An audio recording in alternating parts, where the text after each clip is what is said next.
Jadi, Assalamualaikum warahmatullahi wabarakatuh. Dan nama saya Muhammad Chandra Araka dari kelas 1 KGE dengan NIM 201111022. Jadi pada kesempatan kali ini saya akan menjelaskan tentang soal klasifikasi tanah. Baik, kita mulai aja. Ini udah ada datanya. Diketahui suatu hasil ayakan sebagai berikut. Jadi udah ada presentasi lolosnya berapa, kemudian di nomor ayakan berapa. Nah, nomor ayakannya juga diketahui juga diameter lubang ayakannya berapa. Di sini LL-nya sebenarnya 35% dan PL-nya sebenarnya 26% ya, sudah diketahui, sudah diuji. Kita lanjut. Yang diminta itu apa? Satu, gambar grafik hasil tes di atas pada kertas grafik yang tersedia. Kemudian tentukan harga CU dan CC. Kemudian klasifikasikan tanah tersebut dengan metode OSCS dan ASTAHO. Oke.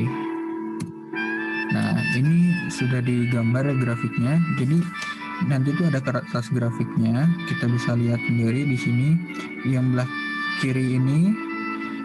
Oke, saya pakai mouse saja biar lebih terlihat. Yang belah kiri ini adalah persen lolosnya. Nah, yang belah bawah ini itu diameternya, diameter dari lubang ayakannya. Jadi kan tadi kita coba. Jadi kan tadi sudah ada hasil ayakan dari tabel. Kita lihat lagi. Nah, ini nomor ayakannya segini, lubang ayakannya segini sama persentase lolosnya. Jadi kita tinggal masukin aja. Misalnya pada lubang ayakan di sini, kalau ini lubang ayakannya ya, kalau ini nomor ayakannya, maaf, dan ini ukuran lubang ayakannya.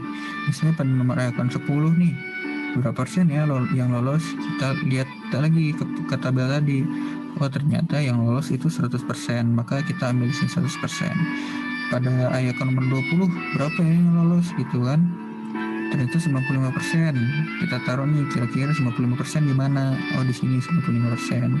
Demikian pula dengan selanjutnya kita isi tetap sesuai pada tabelnya. Nah, kalau misalnya nanti aduh nggak ada nih nomor ayakannya di sini. Tapi kan ada ya lubang ayakannya. Misalnya kayak ini tidak ada nomor ayakannya tapi ada lubang ayakannya, kita pakai saja yang bawah. Oke, pakai saja yang bawah. Dan dengan sudah diketahui ini grafiknya, maka kita bisa menentukan D60, D30, D10. Jadi D60, D30, D10 itu apa sih? D ini tuh dari diameter ya. Nah, jadi misalnya kita menentukan D di 60%. Kita tarik nih dari 60%. Set, menyentuh garis yang mana? Ternyata menyentuh garis yang di 0,27 setelah dihitung di bawah. Kita taruh ke bawah 0,27. Kemudian di 30 ada 0,130, di 10 ada 0,02 ya. Nah, gitu. Kita ternyata sudah menentukan ini. Kenapa ini harus ditentukan? Agar kita bisa menghitung nilai CU dan CC. Oke. Nah, karena pada selanjutnya kita akan menentukan harga CU dan CC. Nah, untuk harga CU sendiri itu rumusnya gimana? Rumusnya adalah D60 dibagi D10. Jadi kan tadi sudah diketahui D60 sebenarnya 0,27, D10-nya 0,02 sama dengan 13,5. Kemudian untuk CC-nya itu ada rumusnya D30 kuadrat dibagi dengan D60 kali D10. Hasilnya 0,130 kuadrat dibagi 0,27 dikali 0,02 sama dengan 3,129. Oke, lanjut. Nah, di sini tuh kita akan mengklasifikasikan tanah. Jadi klasifikasi tanah itu dibagi dua ya. Ada menurut cara OSCS, kemudian ada cara ASTAHO. Nah, untuk ini pertama kita akan mengklasifikasikan tanah berdasarkan OSCS terlebih dahulu. Ini bisa dibaca ya. Jadi ini sudah saya rangkum. Tanah 50. Jadi tanah yang tadi itu, yang tabel itu yang telah kita uji, ternyata tanahnya kurang dari 50% lolos ayakan 200 dan kurang dari 50% tertahan di ayakan 4. Maka tanah tersebut termasuk sen dengan CU lebih dari 6, CC sama dengan 3,12, LL 30% dan PL sama dengan 26%. Maka tanah tersebut dimasukkan ke dalam grup SW strip SM atau well graded sand with slate. Oke. Nah, jadi gini nih. Ini tuh udah ada keterangannya. Jadi misalnya kurang 50%, lalu saya akan 200, tanahnya itu gravel atau sand. Nah, kita mau lihat nih, ini gravel atau sand ya. Kita sudah tahu nih antara gravel dan sand, tapi mana yang lebih spesifik. Nah, kita bisa pakai rumus ini. Berapa persen tertahan pada ayakan 4? 100% kurangi lolos ayakan 4 sama dengan A persen. Kemudian untuk sand itu lolos ayakan 200 kurangi lolos ayakan 4 sama dengan B persen. Maka jika A kurang lebih dari B, maka hasilnya adalah gravel. Sementara jika A kurang dari sama dengan B, maka hasilnya adalah sand. Dan kebetulan setelah dicek ternyata A kurang dari sama dengan B, maka hasilnya adalah sand. Yang tadi ya sudah kita simpulkan. Nah, ini untuk tabel USCS-nya. Nah, ini tuh sudah dijelaskan jelas banget. Yang tadi, if less than 50% past the 200 sip, then the soil is coarse. If less than 50% of the coarse material is retained on the fourth sip, then the soil is sand. Jadi balik lagi ke yang tadi, kalau misalnya dia itu misalnya 50%, kurang dari 50% itu melewati 200, jadi tanah itu masuknya coarse. Sementara kalau misalnya 50% coarse-nya itu tertahan di ayakan 4, maka tanah itu masuk ke dalam sand. Nah, setelah kita tahu nih sandnya, kita mau tahu nih, dimasukin ke grup mana ya sandnya, karena itu kan sand banyak juga dan grup simpannya beda-beda. Kita menggunakan hasil CU yang tadi, CU dan CC yang tadi ya. Jadi kalau misalnya tadi kelewat, bisa dibalikin lagi videonya. Setelah tadi kita tahu hasil CU dan CC-nya, kita pertama tahu dulu yang melewati ayakan 200-nya berapa. Maaf, kita harus tahu dulu yang melewati ayakan 200-nya berapa. Nah, kemudian setelah dicek ternyata melewatinya itu 5% dan 20%, antara 5 sampai 12%. Nah, oke, artinya ada di grup sini. Kemudian kita cari nih CU dan CC yang mendekati atau yang paling tepat. Ternyata masuknya ke dalam SW strip SM atau well grade sand with slate. Oke, siap. Sorry. Nah, ini ada plasticity chart of SCS ya. Jadi ini bawahnya itu liquid limit, ininya plasticity index. Jadi nanti tinggal dicek aja, kalau misalnya dia berada di atas A-line, artinya dia masuknya ke clay. Kalau dia di bawah, artinya dia masuknya ke silt. Oke. Nah, kita lanjut ke menurut ASHTO.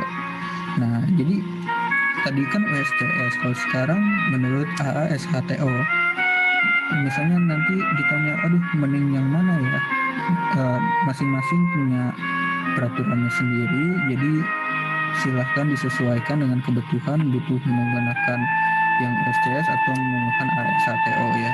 Tapi kita di sini kan belajar, jadi kita menggunakan dua-duanya. Klasifikasi tanah menurut ASHTO, tanah ini sudah disimpulkan ya, tanah yang tadi itu kurang dari 35% lolos ayakan ber-200, 100% lolos ayakan nomor 10, 89% lolos ayakan nomor 40, 12% lolos ayakan nomor 200, dan LA sama dengan 35%. Maka tanah masuk ke dalam kelompok A24. Nih, jadi di sini udah ada tabelnya kan, A1, A1A, A1B, A3, A2, A24, banyak sekali. Kita masukin di sini nih. Misalnya ayakan nomor 10 lolos berapa nih? 89%. Oh maaf, 100% lolos ayakan nomor 10. Oke. Nomor 10 100% lolos.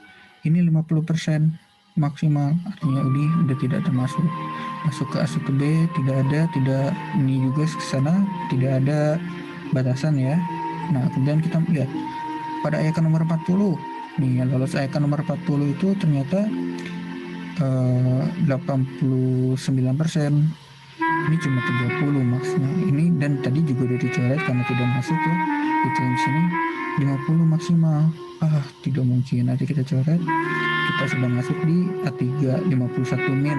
Oke, minimal artinya kita masih masuk ya di A3 ini. Apakah A3? Belum. Kita cek lagi nomor 200. Lolosnya berapa nomor 200?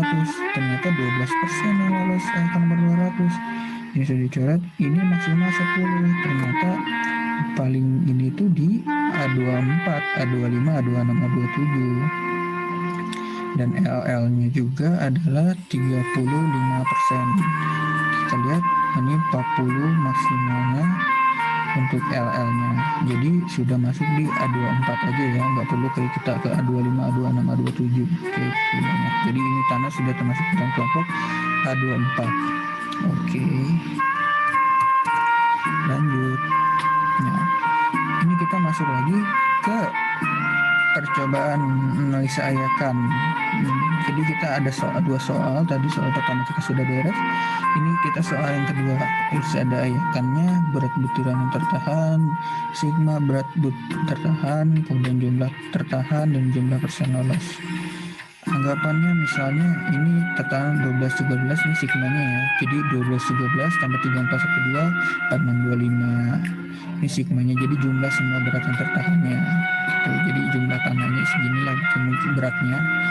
Lubang ayakan, kemudian ini jumlah persen tertahannya ini 49%, 95, 18, 81. Jadi 81 itu dari mana? 100 kurangi 18,95. 95,1 dari 100 kurangi 4,9. Ini terus nambah gitu ya. LL sama dengan 24%, PA sama dengan 18%. Oke, kita lanjut. Diminta gambar grafik hubungan antara persen butiran lolos dengan diameter butiran pada lembar terakhir dan klasifikasikan dengan metode AASHTO. Jadi diminta cuma dua ya. Kalau tadi kan minta USCS, sekarang cuma AASHTO. Balik lagi pada pernyataan saya sebelumnya bahwa ini dua-duanya bisa digunakan tergantung apa yang diminta. Oke. Jadi ini udah ada grafiknya. Ya seperti biasa tadi.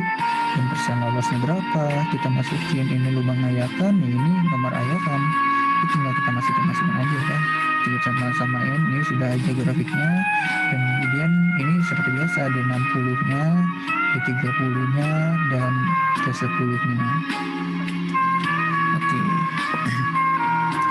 Nah dengan ini ternyata kita tinggal klasifikasikan buat AASHTO. Nah, tanah kurang lebih 35%, lolos ayakan nomor 200. Kemudian 58% lolos ayakan nomor 10, 25% lolos ayakan nomor 40, 6% lolos ayakan nomor 200, dan PI sama dengan 6. PI itu apa? Pesticide Index-nya. Maka termasuk dalam kelompok A1B.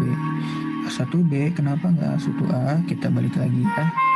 Coba, nah 50,58%, artinya lebih dari 50 lolos ayakan nomor 10, sementara A1A itu maksimalnya nomor 10 ini cuma 50. Oke. 25% lolos ayakan nomor 40, 25% masuk, 50 maksimal. 6% lolos ayakan 200, 25 maksimal. Oke, masuk. PI 6 maksimal 6. Maka ini sudah cukup di A1B. Oke. Baik, jadi sekian penjelasan dari saya. Semoga bisa dimanfaatkan oleh kita semua menjadi ilmu yang baru. Kita tutup dengan bacaan subhanaka Allahumma bihamdika asyhadu an la ilaha illa anta astaghfiruka wa atubu ilaik. Wassalamualaikum warahmatullahi wabarakatuh.